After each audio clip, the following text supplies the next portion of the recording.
je vais vous parler. Le titre, c'est Dérégulation de l'insuline dans la trisomie 21, et vous allez vite voir que je vais principalement parler des cellules bêta qui, justement, expriment l'insuline, mais pas de problème de dérégulation pure associée au diabétique de type 2. Vous rapprochez. Rapproche. Oui.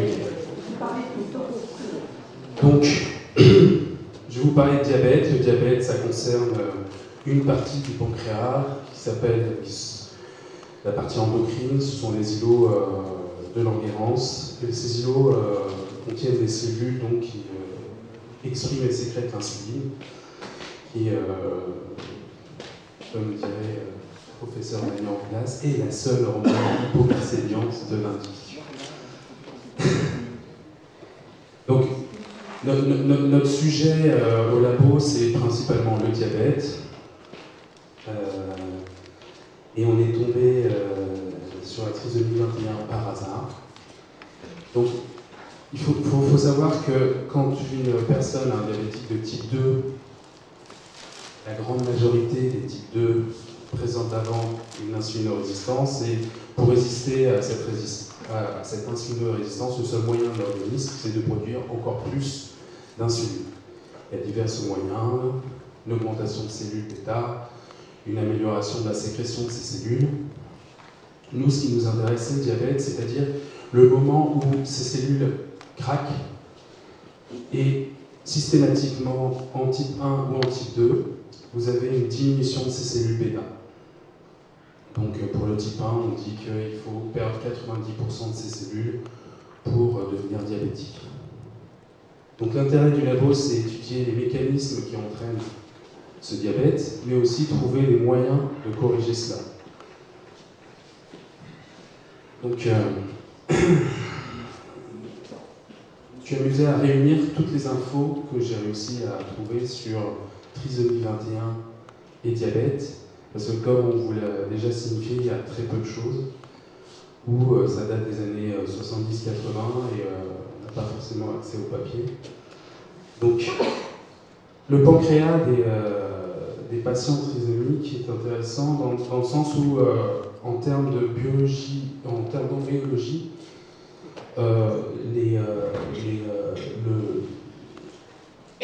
les seuls cas où on a des malformations pancréatiques se sont vus chez des patients trisomiques. Et chez la souris, ça s'est aussi vu.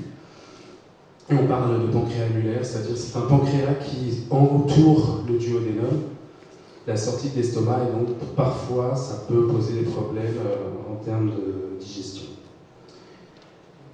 Par rapport au diabète, ce qu'on sait sur la trisomie, c'est que les enfants présentant une trisomie 21 ont 4 fois plus de risques d'avoir un diabète dit de type 1. C'est ce que la littérature dit. Pourquoi on dit type 1? Parce que quand on a fait des dosages sanguins, on a systématiquement trouvé des anticorps.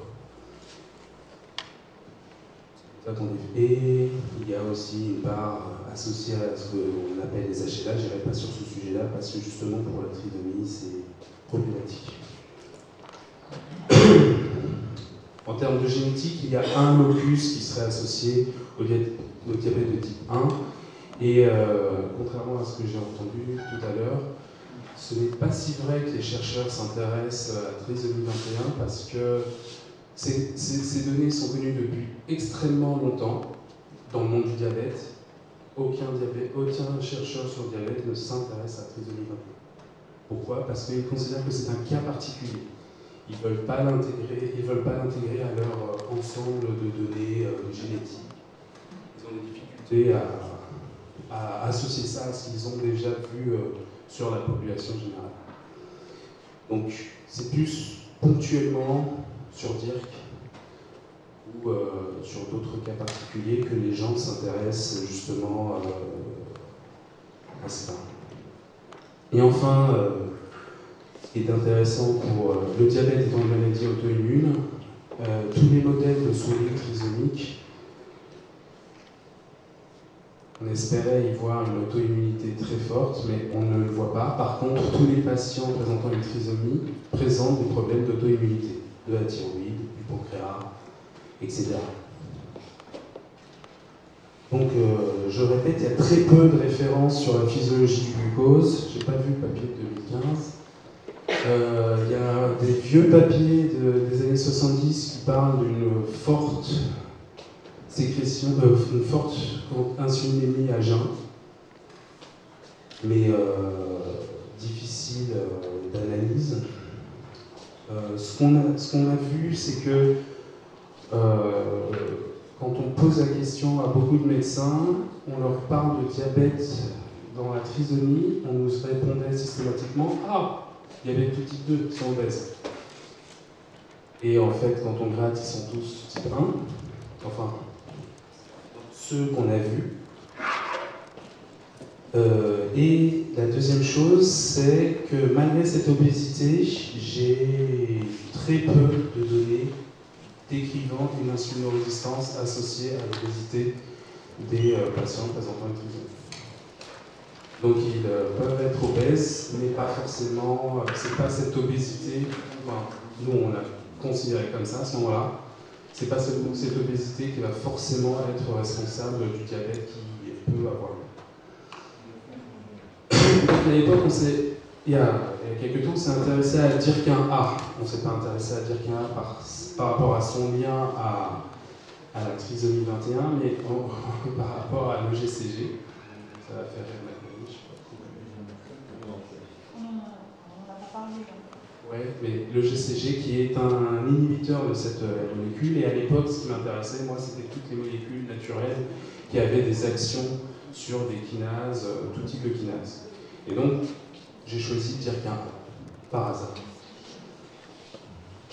À l'époque, un grand monsieur du sud des États-Unis qui s'intéressait aussi à dire qu'un A et il disait que dire qu'un A était une protéine qui avait pour responsabilité de réguler une phosphatase qui s'appelait la calcinurine. La calcinurine en diabéto, c'est important parce que c'est la cible d'un des immunosuppresseurs les plus utilisés en greffe d'îlot, qui est le tacrolimus. Et donc, en mélangeant tout ça, on s'est dit, regardons ce qui se passe quand on surexprime ou pas dire qu'un A dans une souris.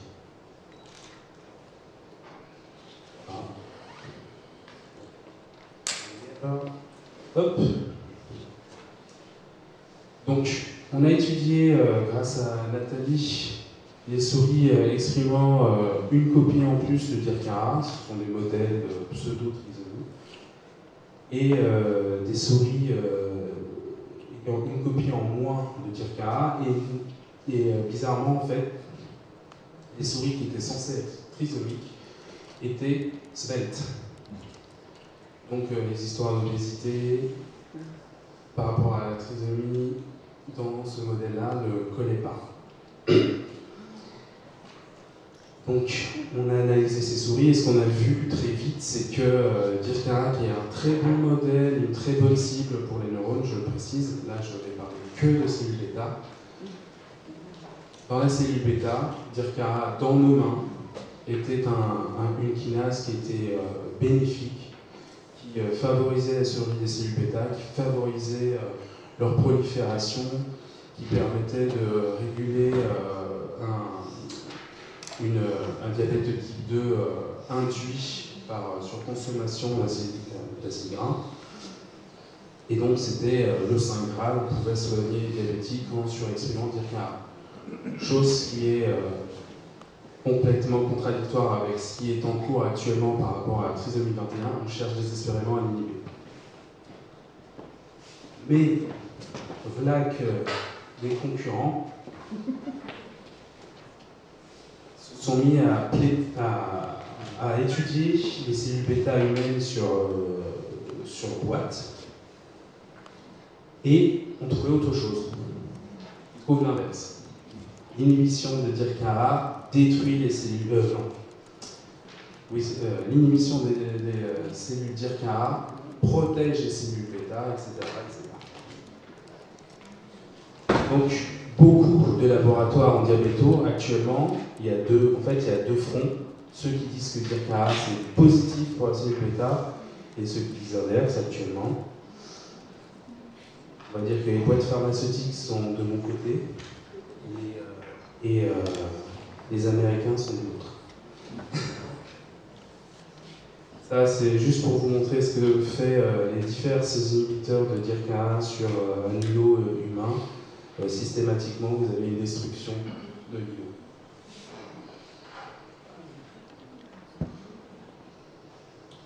Mais bon, à l'époque, quand je présentais ces résultats, j'avais systématiquement la question, et une famille m'avait même écrit, en disant, mais alors dans ces cas-là, qu'est-ce qui se passe dans une souris trisomique?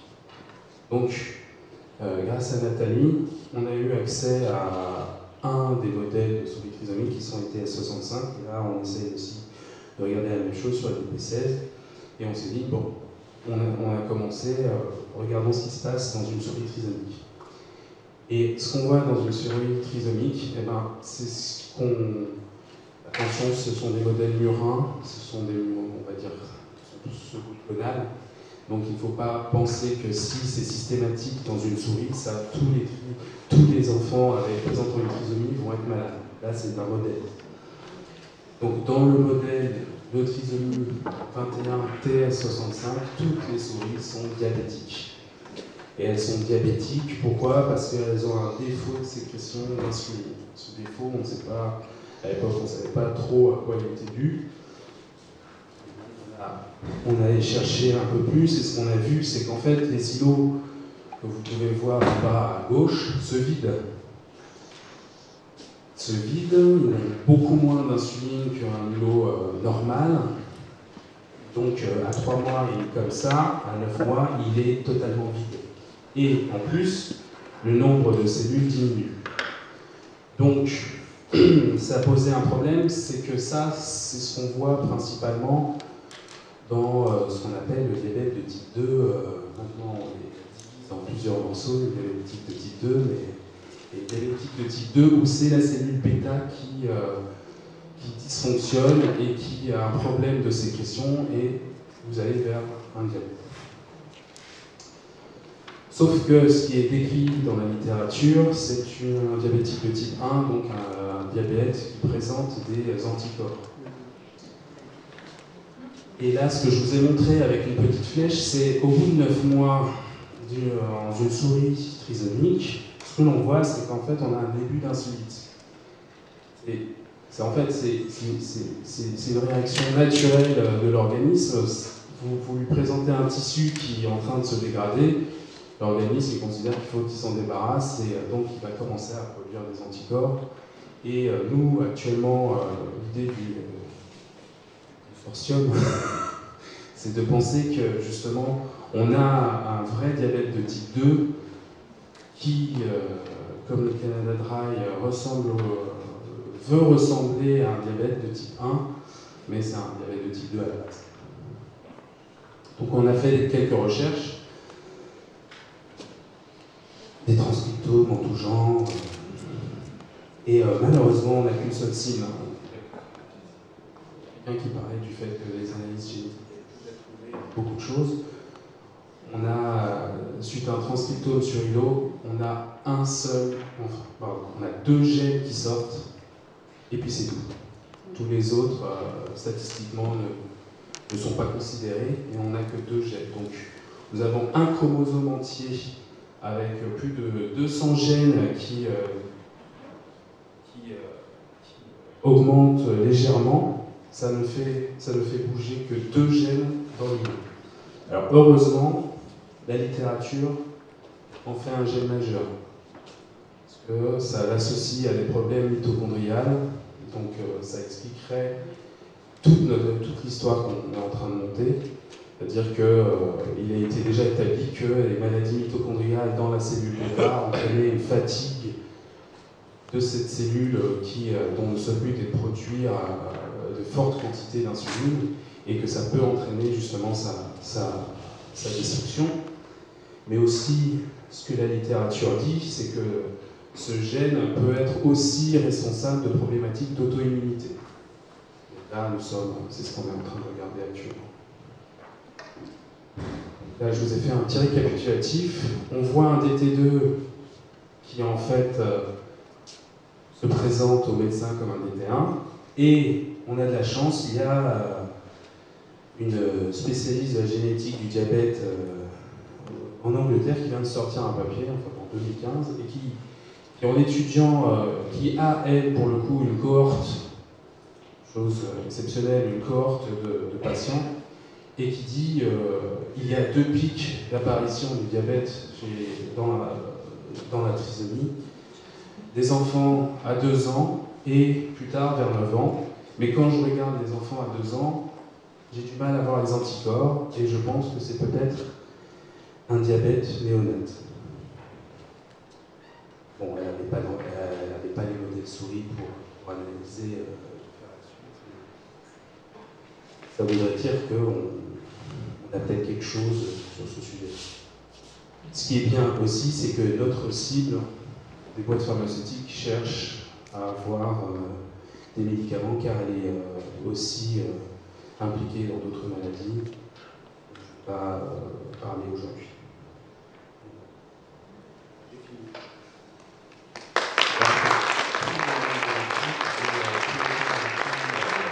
Et il y a Christophe, même s'il dit qu'il ne travaille pas sur la trisomie. Voilà. Merci beaucoup.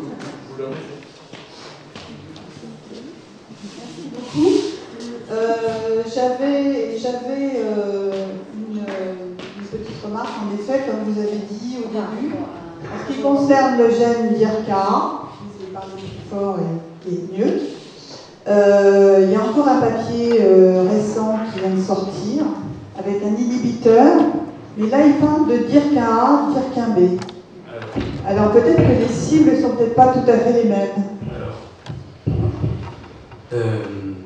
En termes de génétique du diabète, le seul gène qui a été identifié associé à la diabète type 2, c'est le DIRCA-B. Ça, c'est sorti, c'est solide, c'est associé à l'obésité. Mais on n'a pas vraiment travaillé sur le DIRCA-B. Après, sur les inhibiteurs, c'est vrai que tous les inhibiteurs ne sont pas spécifiques. Novartis a un inhibiteur qui inhibe DIRCA, DIRCA-B et GSK3. Alors GSK3 lui tout seul c'est du jargon, c'est des kinases, un peu tout ça. Et GSK3, c'est simple, c'est pour vous donner la capacité de GSK3.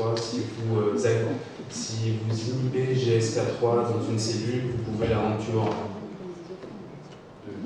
Parce que c'est une kinase extrêmement puissante dans la régulation de la prolifération des cellules. Et la majorité des inhibiteurs pharmaceutiques tapent sur ces 3 cibles. Après, il y a d'autres inhibiteurs qui sont sortis, mais qui ne sont pas si spécifiques que ça, parce qu'à la base, ils étaient définis comme des donc je n'ai jamais compris le lien direct. Oui, là il s'agissait de ces modèles in vitro où ils ont, en effet, comme vous le disiez, il y a une discordance dans les résultats concernant DIRCA. Les personnes qui travaillent sur la régénération des îlots de Langerhans, et qui disent que quand ils inhibent DIRCA, ils ont une prolifération, donc une reconstitution, il peut y avoir une reconstitution de ces îlots, ont utilisé un inhibiteur de DIRCA, DIRCA-B. C'est pour ça que je me posais la question si c'était la même molécule. Et puis, je voulais juste finir avant que vous répondiez. Dans la trisomie 21, c'est une maladie du développement. Donc, en fait, on a un pancréas qui est peut-être différent du pancréas normal. DIRCA a énormément de cibles, et peut être exprimé dans le noyau, dans le cytoplasme, et donc peut-être qu'on ne regarde pas exactement la même chose. Donc, je réponds à la deuxième question d'abord. Quand on regarde DIRCA-A au cours du développement, ce qu'on voit, c'est que la surexpression de DIRCA-A augmente le nombre de progéniteurs endocriniens. Donc, ça va dans le sens des souris qui, plus tard, sont résistantes au diabète. Par contre, par rapport je vous parlais de 2 fronts concernant la prolifération des cellules bêta. En fait, c'est pas seulement DIRC est une cible sur le domaine du diabète, DIRC est une des cibles, Et les deux fronts, en fait, nous pensons que les cellules bêta ne prolifèrent pas, les cellules bêta humaines. Je n'ai jamais vu de cellules bêta humaines proliférer, hormis d'un tissu je n'ai jamais vu un îlot adulte proliférer. Et l'autre front dit si ça prolifère, mais de 0,012%. Donc il y a énormément de conflits sur les modèles utilisés, principalement parce que nous sommes plus sur des îlots, on les garde en format îlot, eux ils dispersent les cellules, et donc en fait ils ont un mélange de fibroblastes et de cellules bêta, donc on ne sait pas ce qu'ils voient exactement. Mais par contre, quand je reproduis toutes ces données, moi ce que j'ai, c'est de la toptose. Donc je peux même montrer le même marquage qui est présenté, c'est-à-dire un marquage qui reprend des cellules qui s'allument pour la prolifération. La toptose, c'est la mort cellulaire, hein, pour ceux qui ne connaissent pas. Mais si je regarde en même temps la toptose, toutes les cellules sont en train de mourir. Merci beaucoup. Ça pour savoir, je ne sais pas comment on peut être sûr que quelqu'un est diabétique dans les analyses classiques. Et ma deuxième question, est-ce que par rapport à la population générale, si c'est des taux d'insuline qu'on mesure, etc., est-ce que chez les personnes trisomiques, c'est les mêmes taux?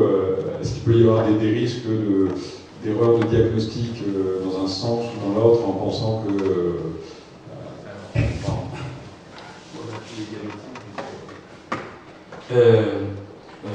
quand un enfant diabétique,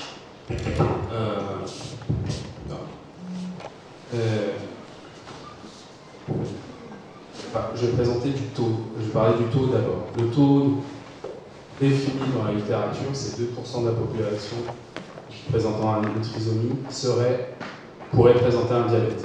Dans la population générale, et c'est toujours pour le diabète de type 1, c'est 0,5%.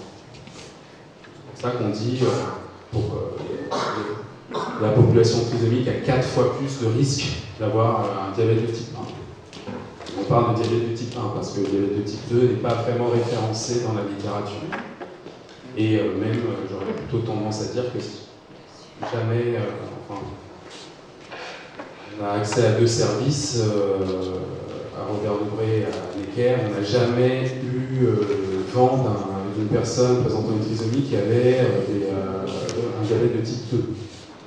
S'il y en a un, ça nous intéresserait pour voir ce qui se passe. Maintenant, quand on est diabétique, on a un problème de régulation du glucose, donc il n'y a pas d'erreur possible, ou alors il faut utiliser un type de drogue, mais il n'y a pas d'erreur possible, c'est une intolérance au glucose.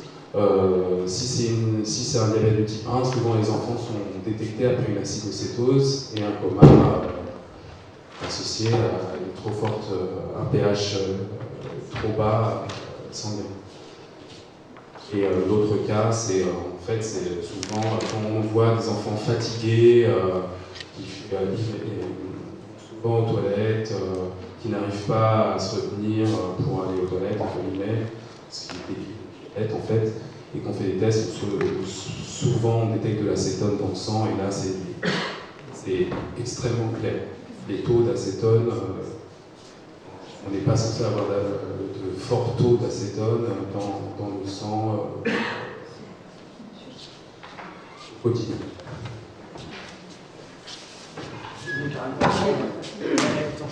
Je peux juste préciser, je suis diabétologue, pédiatre, mais comme le diabète, la définition, elle est univoque pour tout le monde, c'est une glycémie supérieure à 1,26 g par litre. Voilà, plus de 1,26 g par litre, on est diabétique. Après, ça c'est la définition du diabète, il n'y a pas d'erreur possible, quels que soient les gens, le dosage biochimique dans le sang est celui-là, et c'est pareil pour tous les individus, on est diabétique avec une glycémie supérieure à 1,26 g par litre. Après, les signes qui définissent le diabète, c'est ce que vous avez décrit, mais heureusement, on arrive quand même parfois à les voir avant qu'ils arrivent en cétoacidose, donc voilà. Mais si vous avez une glycémie supérieure à 1,26 g, vous êtes diabétique. Voilà. Oui, type 2, enfin, dans la situation de trisomie, il n'y a pas d'études. Ça, je suis tout à fait d'accord, comme je disais tout à l'heure, il n'y a pas d'études d'une façon générale, même sur l'obésité. Le lien entre, ce que je disais, hein, l'obésité et les maladies métaboliques, dont le diabète, il n'y a aucune étude là-dessus. Et donc après, on peut faire des parallèles avec l'obésité de la population contrôle, mais encore une fois, on a le même type d'obésité. Voilà. Mais la définition du diabète est univoque, ça c'est important, c'est 1,26 g par litre. Voilà, nous on va enchaîner.